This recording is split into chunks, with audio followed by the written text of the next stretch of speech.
Meus irmãos, nesta noite nós queremos terminar o capítulo, concluir o capítulo de número 8 de Juízes. Nós vamos hoje ler alguns versos, a partir do verso de número 20 até o verso 28.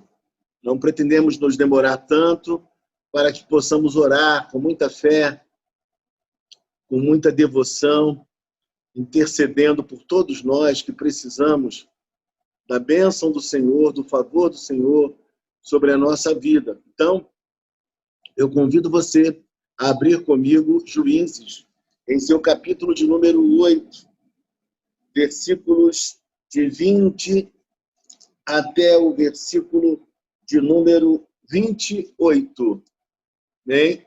Juízes, capítulo de número 8, versículos 20 a 28. Quando a palavra do nosso Deus nos diz assim: E disse a Jéter, seu primogênito, levante-se e mate-os. Porém o moço não arrancou da sua espada, porque teve medo, pois ainda era jovem. Então Zeba e Salmuna disseram: Venha você mesmo e nos mate, pois o homem é conhecido por sua valentia. Gideão foi, matou Zeba e Salmuna e pegou os ornamentos em forma de meia-lua que estavam no pescoço dos camelos deles. Então os homens de Israel disseram a Gideão: Domine sobre nós, tanto você como o seu filho e o filho de seu filho, porque você nos livrou do poder dos midianitas. Porém, Gideão lhes disse: Não dominarei sobre vós, nem tampouco meu filho dominará sobre vocês. O Senhor Deus dominará sobre vocês. E Gideão continuou: Mas quero fazer um pedido, que cada um de vocês me dê as argolas do seu despojo. É que os medianitas tinham argolas de ouro, pois eram ismaelitas. Então eles responderam: De bom grado as daremos. E estenderam uma capa, e cada um deles colocou ali uma argola do seu despojo. O peso das argolas de ouro que pediu foi de 20 quilos de ouro, sem contar os ornamentos em forma de meia-lua, os pendentes e as roupas de púrpura que os reis dos midianitas usavam, e sem contar os ornamentos que os camelos traziam no pescoço. Disso Gideão fez uma estola sacerdotal e pôs na sua cidade em Ofra, e todo Israel se prostituiu ali, adorando essa estola. E isso veio a ser um tropeço para Gideão e toda a sua casa. Assim os midianitas foram subjugados pelos filhos de Israel e nunca mais levantaram a cabeça. E a terra ficou em paz durante 40 anos, nos dias de Gideão. Vamos orar, Senhor Deus. Queremos te agradecer por esta noite, por essa data festiva para nós que somos presbiterianos, Pai. Agradecemos ao Senhor, ó Deus, porque o Senhor enviou missionários ao nosso país, como o grande homem dedicado, de vida curta, Ashbel Green Simonton, que deixou um legado maravilhoso em nossa pátria, Pai. E hoje nós podemos pregar o Evangelho, ó Deus, ver a nossa igreja se expandindo pelo Brasil afora. Ó Deus, obrigado por essa palavra, que o Senhor possa falar no nosso coração nesta noite. É assim que nós te oramos e te agradecemos, porque o fazemos em nome santo de Jesus Cristo, teu Filho amado. Amém. Meus irmãos, eu queria apenas relembrar, vocês devem lembrar que quando Gideão começou sua trajetória, Gideão era alguém tímido, como nós já falamos aqui em várias oportunidades. Talvez ele fosse alguém com uma certa autoestima bem debilitada, uma autoestima baixa. Era alguém que não confiava em si, era alguém temeroso diante da batalha. Mas Deus trabalhou na sua vida, Deus fez um grande mover no seu coração, e ele vence os midianitas. Na verdade, Gideão venceu uma batalha, mas a batalha fez um grande malefício a ele mesmo, né? Quando uma vitória ela tem o seu impacto negativo na vida de uma pessoa. Parece que o momento vitorioso não foi para ele um momento de se apegar mais a Deus, de reconhecer que era Deus que o levara ao triunfo, mas, na verdade, ele começou a fazer algo que nós falamos no tempo presente, ele começou a se achar, ele começou a se olhar como sendo uma celebridade, como alguém que estava agora em evidência, alguém que agora era autoritário, que tinha, de fato, uma destreza na guerra, que enfrentava, que impunha a sua vontade sobre a vontade dos demais. Era assim que, na verdade, esse homem chamado Gideão, ele passou a se apresentar. Não era o Gideão que nós conhecemos no início, lá no capítulo de número 6. Ele agora era uma pessoa completamente diferente. Eu já ouvi aquela frase áurea, né, que quer conhecer alguém, dê poder a essa pessoa, que você verá quem ela, na verdade, é. E foi justamente o que aconteceu com ele. Ele gostou do poder, ele gostou de estar à frente, ele gostou de estar em evidência, e ele se esqueceu que tudo aquilo que ele havia conquistado, ele só havia conquistado porque Deus estava à frente da batalha. A vitória foi de Deus acima de ser uma batalha de Gideão. E quando nós chegamos no capítulo de número 8, lá no versículo de número 20, nós estamos relembrando, nesse verso 20, o que já foi pregado na semana passada.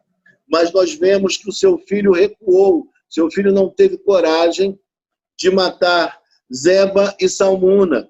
E aí seria um grande privilégio para ele, tão jovem, entrar nos anais da história de Israel como aquele que havia, de fato, tido um ato de coragem, de hombridade, e matando aqueles que eram responsáveis pela opressão do povo de Israel. Mas, na verdade, ele não faz. E quem o faz é justamente Gideão. Gideão assume essa função e executa os dois. Mas quando nós chegamos no versículo de número 21, nós lemos assim: então Zeba e Zalmuna disseram: venha você mesmo e nos mate, pois o homem é conhecido por sua valentia. Gideão foi, matou Zeba e Zalmuna e pegou os ornamentos em forma de meia-lua que estavam nos pescoços dos camelos deles. Então Gideão faz aquilo que precisaria ser feito e ele assume essa responsabilidade e os executa. E também se apropria dos despojos. É isso que ele faz. Mas quando chega no versículo de número 22, nós lemos da seguinte forma: então os homens de Israel disseram a Gideão: domine sobre nós. Olha que coisa.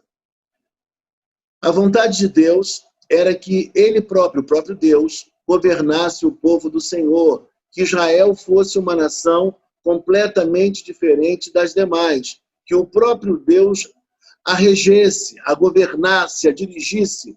Mas, na verdade, o povo, como já havia sido predito por Moisés, chegaria o tempo em que o povo desejaria, assim como as demais nações, ter também um rei.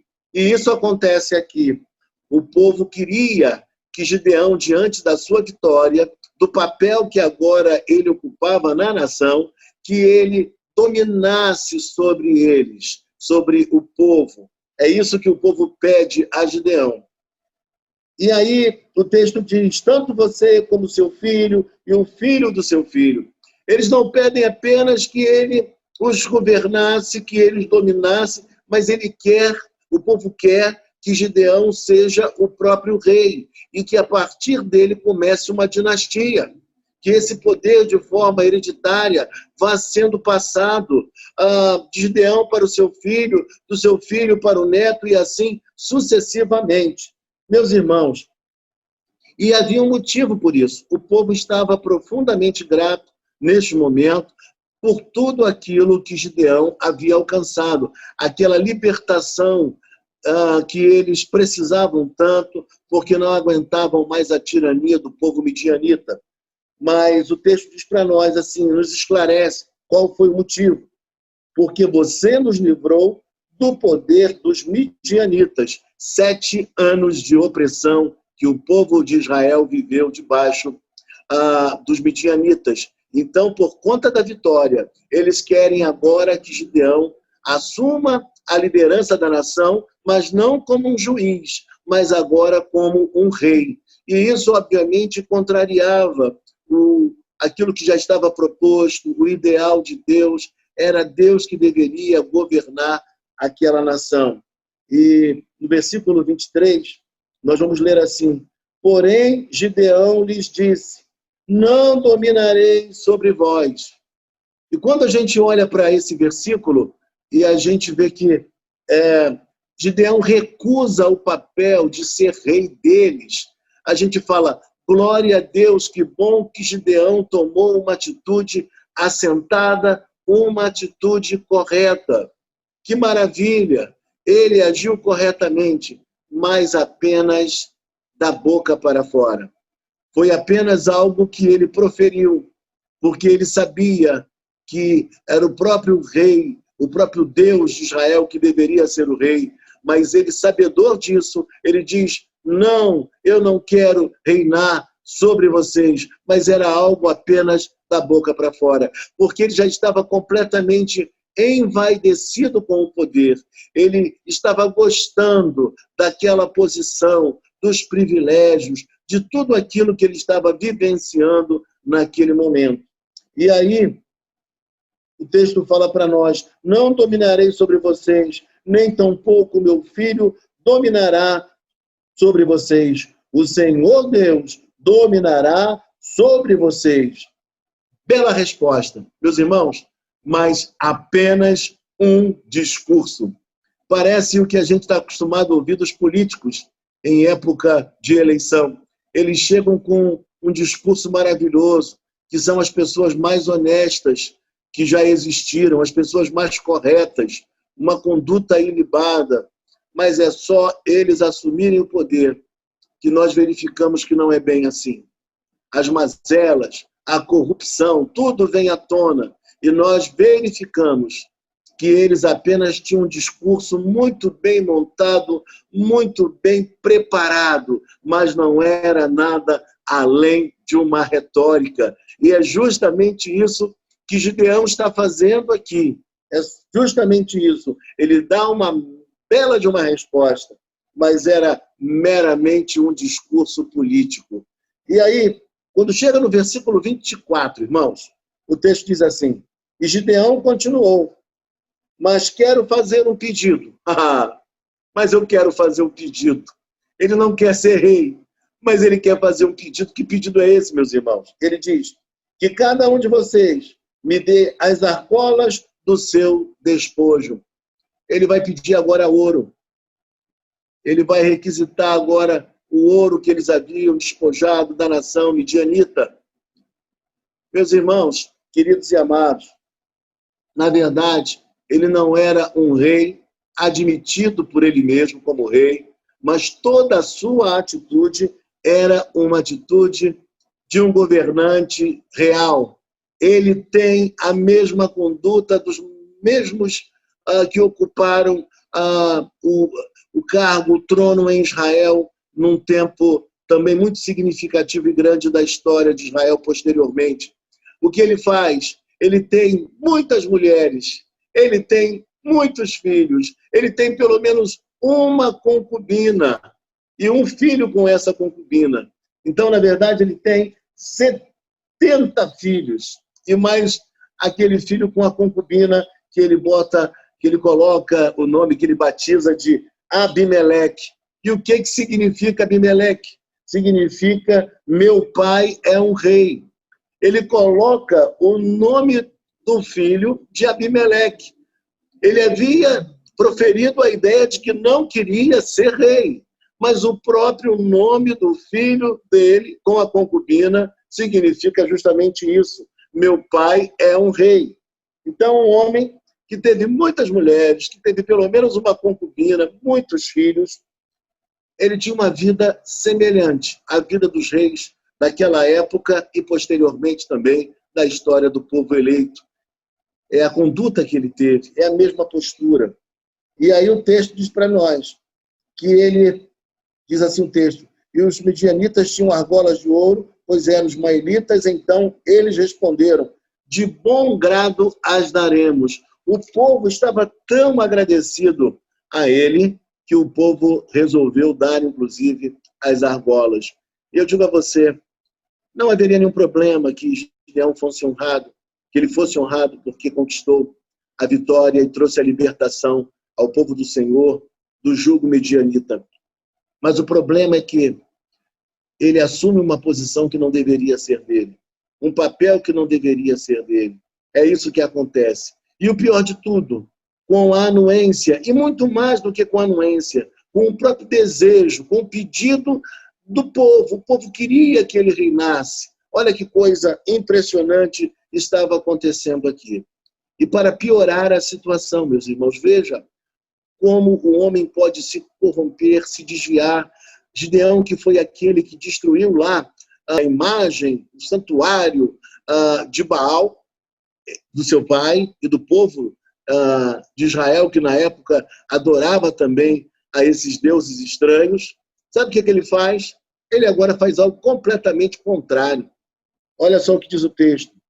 E estenderam uma capa, e cada um deles colocou ali uma argola do seu despojo.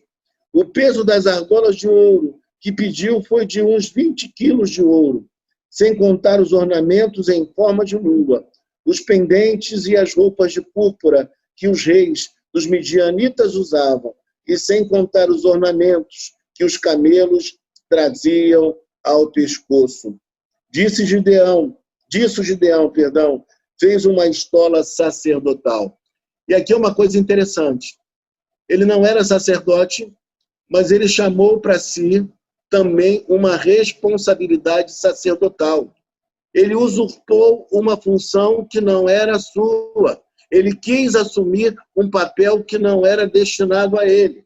É o que ele, na verdade, está desejoso. E ele faz uma estola sacerdotal desse ouro.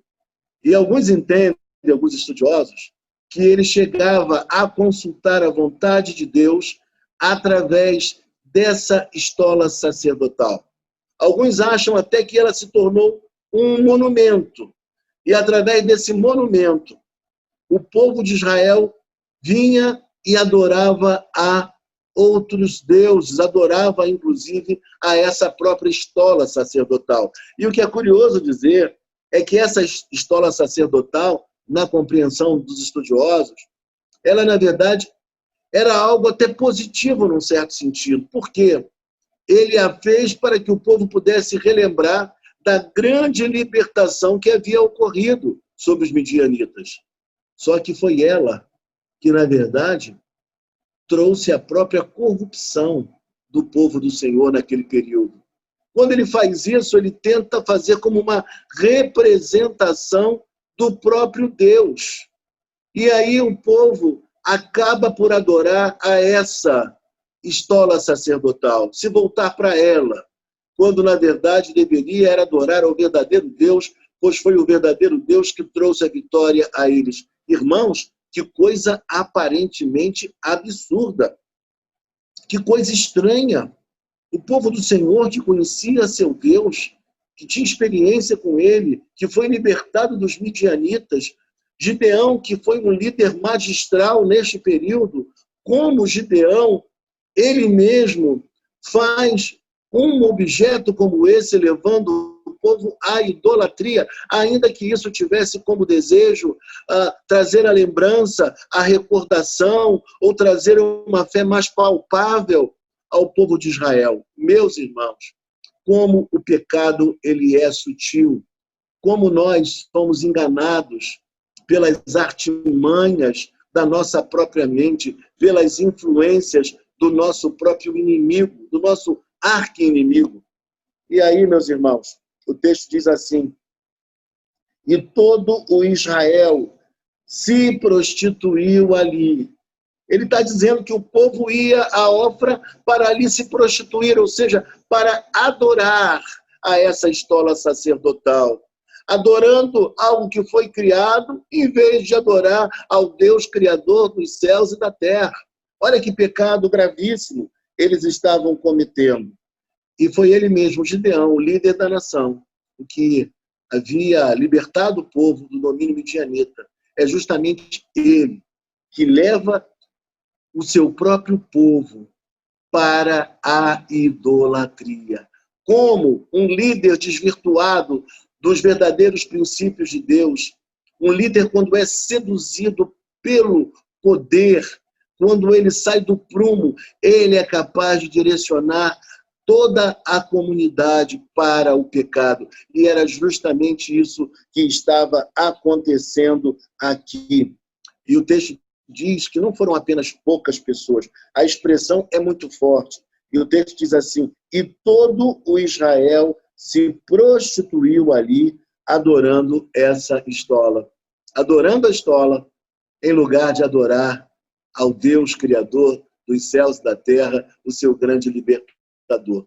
E eu digo a você, nós que vivemos num país de muito sincretismo religioso, nós que vivemos num país onde a idolatria campeia nos mais variados cultos por aí, mas também em variados cultos, inclusive cultos evangélicos, onde nós, pseudo-evangélicos, onde nós vemos práticas tão esquisitas, tão estranhas acontecendo em nossos dias. Nós precisamos não flertar com essas divindades, com esses credos, com esses cultos, porque eles são profundamente sedutores e podem nos levar para longe do verdadeiro Deus. E o nosso Deus, ele requer exclusividade de cada um de nós. Por isso o termo aqui é prostituição, porque a idolatria no Antigo Testamento era vista como um ato de prostituição. O povo do Senhor tem que ter todo o cuidado em relação a isso. E aí o texto prossegue, explicando o que de fato aconteceu. E isso veio a ser um tropeço para Israel e toda a sua casa. Então, Israel tropeçou, Israel se deixou levar pela idolatria e pecou vergonhosamente, ferindo, entristecendo ao Deus maravilhoso, libertador, o Deus Javé, o Deus de Israel, ou Yavé, como você quiser, ou Jeová, o Deus libertador. E aí o texto nos diz assim no capítulo 8, versículos de 1 a 28. O versículo 28 nos diz assim: assim os midianitas foram subjugados pelos filhos de Israel e nunca mais levantaram a cabeça. A derrota dos midianitas foi cabal, foi total, mas, infelizmente, algo muito ruim aconteceu naqueles dias, que foi a sedução que atingiu o coração desse homem chamado Gideão, levando para longe dos propósitos de Deus, fazendo dele um líder arrogante, um líder autoritário, um líder desvirtuado dos princípios de Deus, inclusive levando o povo ao pecado e à idolatria. E para finalizar, o texto nos fala algo maravilhoso aqui. E a terra ficou em paz durante 40 anos nos dias de Gideão. E a terra ficou em paz durante 40 anos nos dias de Gideão. E aqui, mais uma vez, eu tenho que dizer para você algo que eu já falei em relação aos demais juízes. Houve uma paz por um período bem significativo. 40 anos de paz. 40 anos de paz. Mas uma coisa eu preciso dizer para vocês. Essa paz não foi uma paz duradoura. Essa paz não foi a paz que o príncipe da paz trouxe a você e a mim. Uma paz que nos reconcilia com Deus, que nos reconcilia conosco mesmo e que nos reconcilia com o nosso próximo. Uma paz que excede a todo entendimento. Uma paz que não é circunstancial, mas uma paz que é eterna.